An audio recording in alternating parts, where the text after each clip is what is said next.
Good morning, student. I am Kirpal Singh, TGT Science from National Academy मंडल बहेड़ी। आज हम discuss करेंगे class 9 chemistry chapter second is matter around us pure. आज का हमारा topic है first one fraction distillation, second one how can we obtain different gases from air. Second one it means air से हम different gases को कैसे obtain करेंगे, कैसे सेपरेट करेंगे, कैसे अलग करेंगे।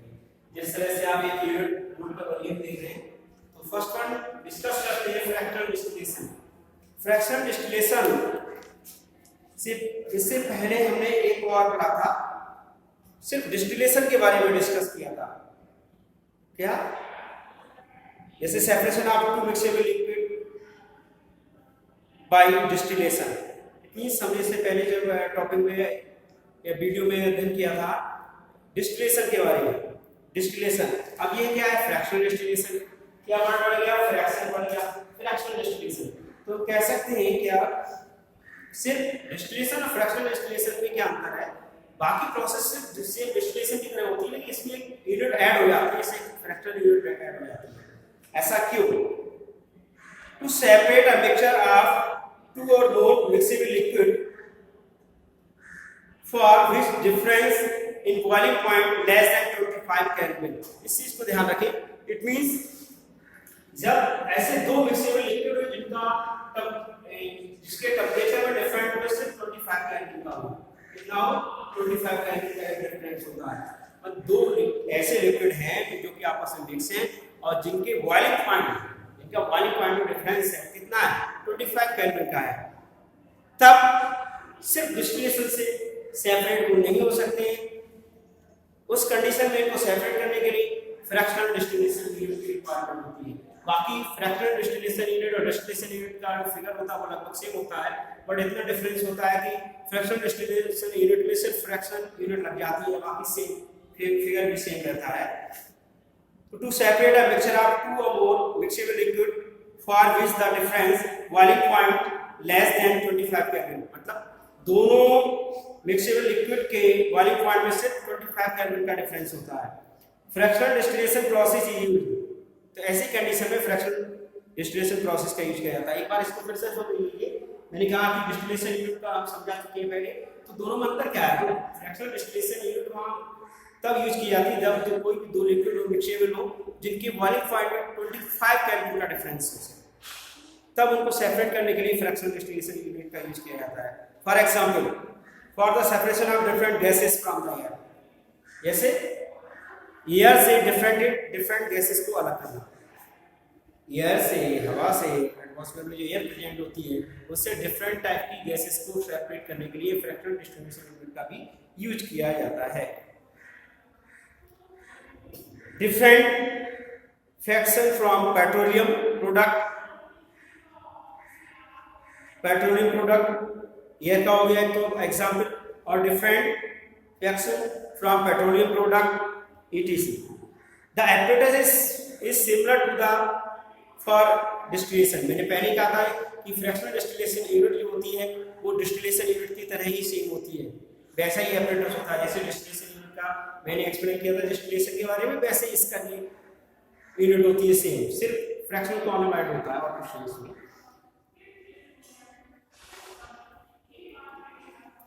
A simple fractional column is a tube packed with gases bed. The beads provide surface for the vapors to cool and condense rapidly। तो ये था fractional distillation unit. Fractional distillation unit में क्या था? फ्रैक्शनल डिस्टिलेशन यूनिट जो होती है कैसी होती है? Similar to distillation unit, but difference क्या होता है? सिर्फ इतना अंतर होता है, डिस्टिलेशन यूनिट में फ्रैक्शनल यूनिट नहीं लगी होती है और फ्रैक्शनल डिस्टिलेशन यूनिट में फ्रैक्शनल यूनिट लगी होती है। और क्या अंतर होता है? फ्रैक्शनल डिस्टिलेशन यूनिट से उन मिक्सेबल लिक्विड को सेपरेट किया जाता है जिनके बॉइलिंग पॉइंट का डिफरेंस 25 केल्विन होता है। जैसे एग्जांपल रूप में पेट्रोल के बारे में कहा गया, एयर से डिफरेंट टाइप की गैसेस को सेपरेट करने के लिए यूज किया जाता है किसका, फ्रैक्शनल डिस्टिलेशन यूनिट का। नेक्स्ट टॉपिक है आपका how can we obtain different gases from air. अब आप डिफरेंट गैसेस को एयर से कैसे सेपरेट करेंगे, तो ध्यान रखें हमेशा, मैं सेकेंड पॉइंट की बात कर रहा हूँ। Air is a homogeneous mixture. आप जानते हैं अच्छी तरह से एयर कैसा मिक्सचर है, air is a homogeneous mixture. Air जो है होमोजीनियस मिक्सचर होता है और air is a homogeneous mixture and can be separated into component by fractional distillation. और एयर के जो कंपोनेंट्स होते हैं उनको हम फ्रैक्शनल डिस्टिलेशन की हेल्प से भी सेपरेट कर सकते हैं, राइट। जैसे कि इसमें कुछ गैसेस के बॉइलिंग पॉइंट दिए हुए हैं, मैं आपको बोल रहा हूँ, listen carefully. Boiling point of oxygen -183, boiling point of argon -186, boiling point of nitrogen -196। Okay, ये इनके बॉइलिंग पॉइंट है, किसमें है, सेल्सियस में। दोबारा से listen carefully. Boiling point of oxygen -183 Celsius, boiling point of argon -186 Celsius, boiling point of nitrogen -196 kelvin. ये इनके बॉइलिंग पॉइंट होते हैं। और एयर को करना क्या पड़ता है, स्टार्टिंग में एयर से किसी प्रकार के कंपोनेंट को सेपरेट करना पड़ता है, तो हम क्या करेंगे, compress and cool by increasing pressure and decreasing the temperature. Air से के कंपोनेंट को सेपरेट करने के लिए हम क्या करेंगे, एयर को कंप्रेस करते हैं और उसका टेंपरेचर कम करते हैं, टेंपरेचर घटाते हैं और कंप्रेशर बढ़ाते हैं। तब क्या होता है, एयर जो है लिक्विड फॉर्म में आ जाती है। किस फॉर्म में आ जाती है, लिक्विड फॉर्म में आ जाती है। Allow to bob up singularly in fractional distillation column. फिर क्या होता है, उस हमने क्या किया, एटमॉस्फेयर की एयर का प्रेशर, एयर के अंदर जिस कॉलम में लिया उसका प्रेशर बढ़ाते हैं, टेंपरेचर कम करते हैं, तो एयर किस में, लिक्विड फॉर्म में आती है। फिर इसी लिक्विड फॉर्म की एयर को किस में ले जाते हैं, फ्रैक्शनल डिस्टिलेशन यूनिट में ले जाते हैं। और फ्रैक्शनल डिस्टिलेशन से क्या होता है, gases get separated to different height, और एयर जो है डिफरेंट हाइट पे फ्रैक्शनल डिस्टिलेशन यूनिट में सेपरेट होती चली जाती है। अब दोबारा से सुन सकते हैं, मैंने क्या कहा था स्टार्टिंग में, हम क्या करते हैं, एटमॉस्फेयर से हमें एयर मिलती है, उसको कंप्रेस करते हैं और टेंपरेचर डाउन करते हैं। इससे क्या होता है, एयर लिक्विड फॉर्म में आ जाती है, ओके। और लिक्विड फॉर्म में आने के बाद उसको कहाँ ले जाते हैं, फ्रैक्शनल डिस्टिलेशन यूनिट में ले जाते हैं। फ्रैक्शनल डिस्टिलेशन यूनिट में हाइट के अकॉर्डिंग एयर की जो कंपोनेंट होती है वो सेपरेट हो जाती है। इस तरह से हम अलग अलग कर लेते हैं, जैसा कि मैंने बॉइलिंग पॉइंट बताए थे सभी एयर के कंपोनेंट्स के।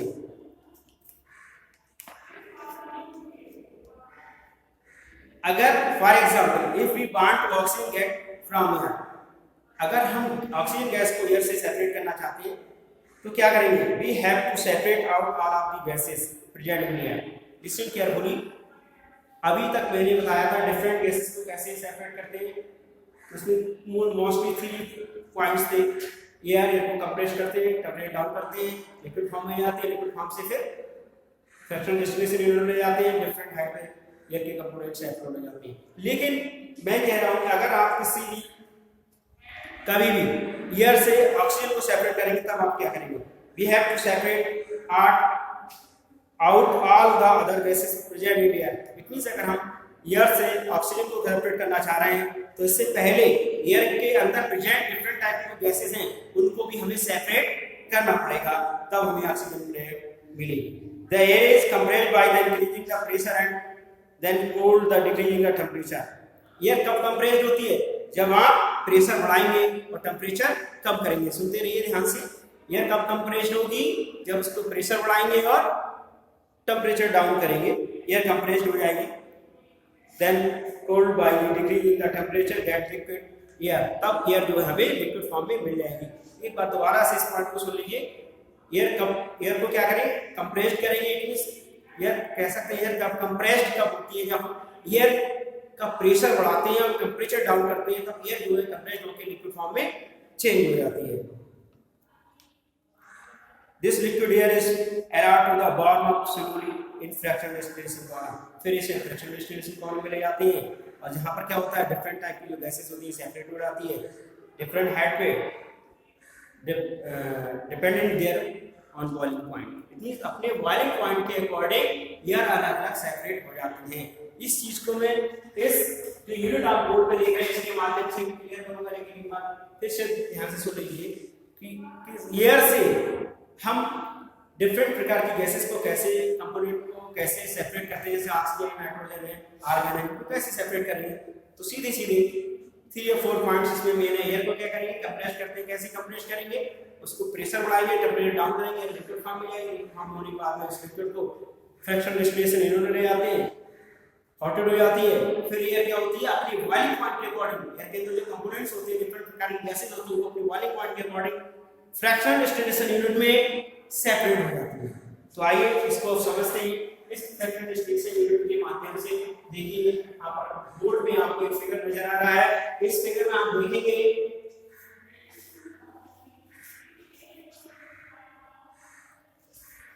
इस फिगर के अंदर देखिए बेटा ध्यान से, पहले में जो नेम्स हैं उनको क्लियर करना।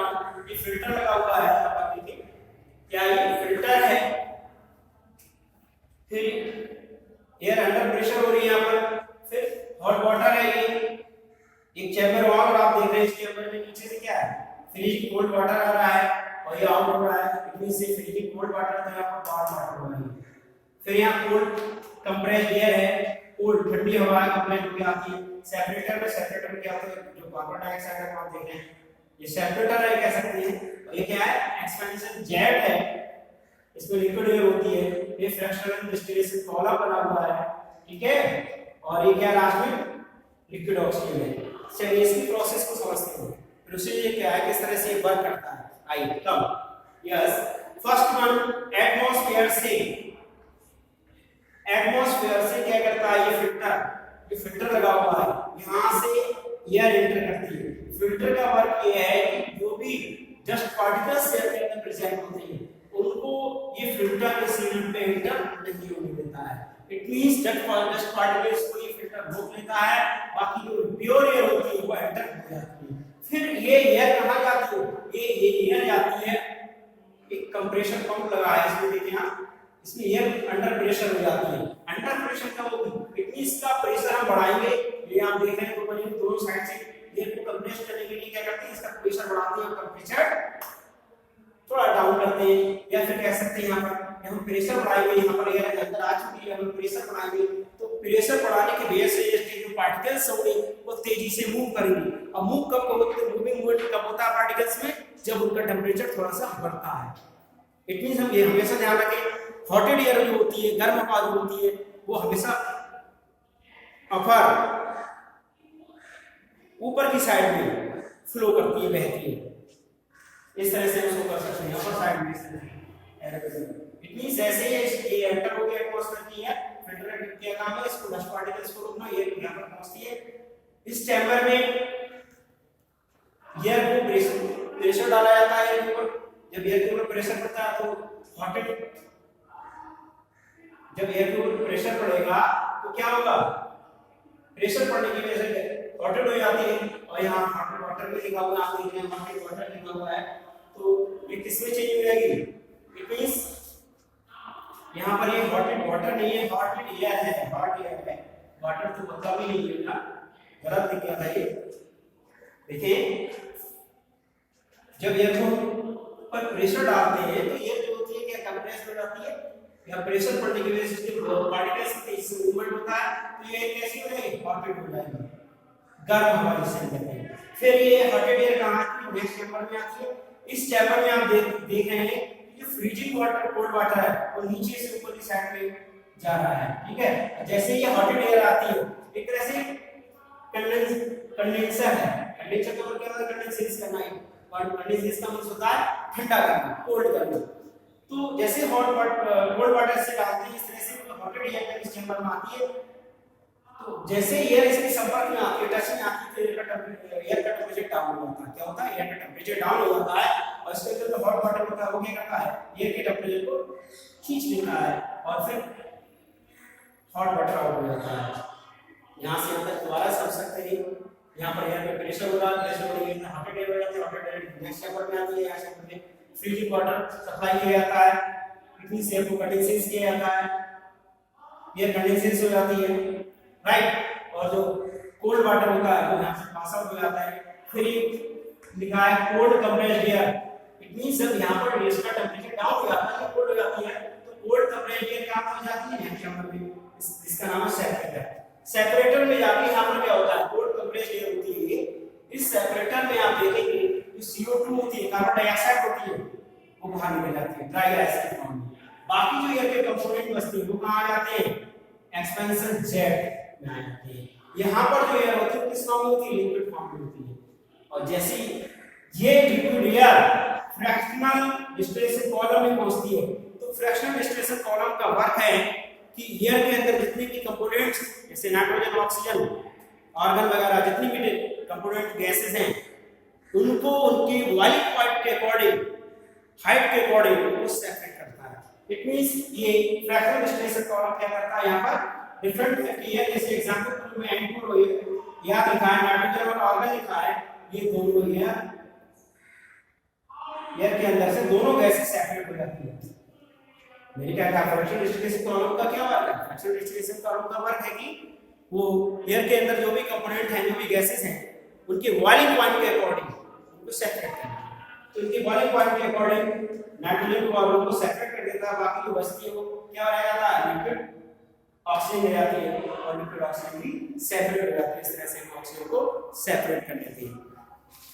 दोबारा से एक बार इसको फिर से सुन लीजिए, अगर कोई कंफ्यूजन हो उसे दूर कर सकते हैं आप। जैसे कि आप ये पूरा सेटअप देख रहे हैं, बोर्ड में बना हुआ डिस्ट्रीब्यूशन यूनिट है, ये देखिए यहाँ पर ये फिल्टर लगा हुआ है। फिल्टर के बाद क्या है, एटमॉस्फेयर से एयर लेना और किसी प्रकार डस्ट पार्टिकल एंटर नहीं होने देना।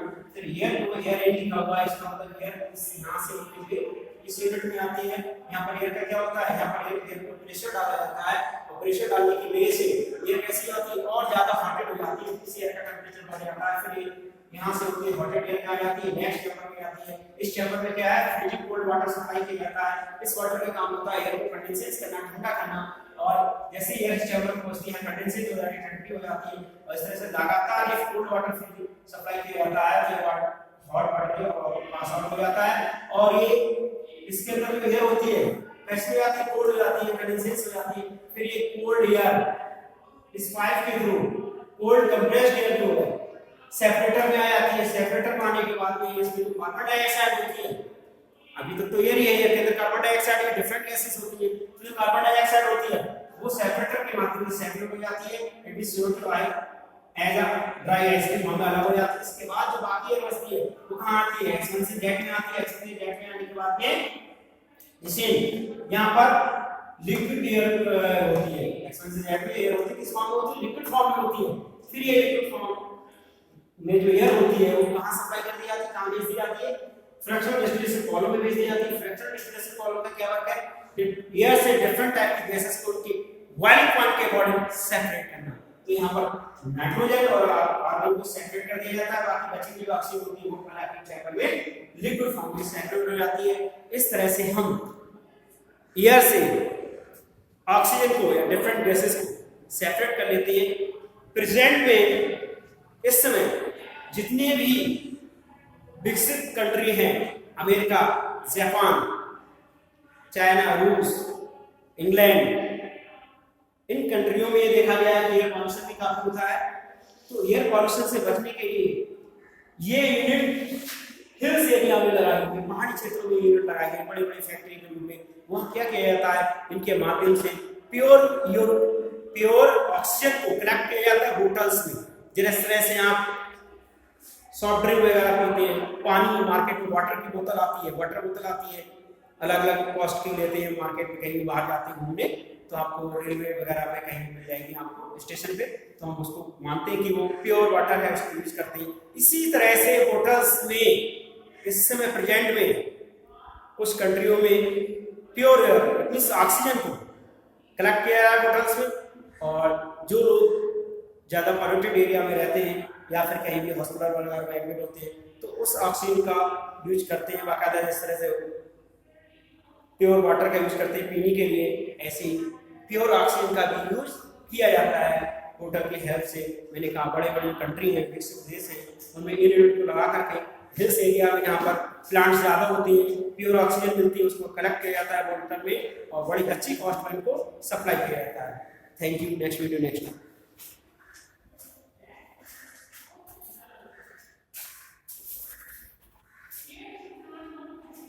वॉल के पास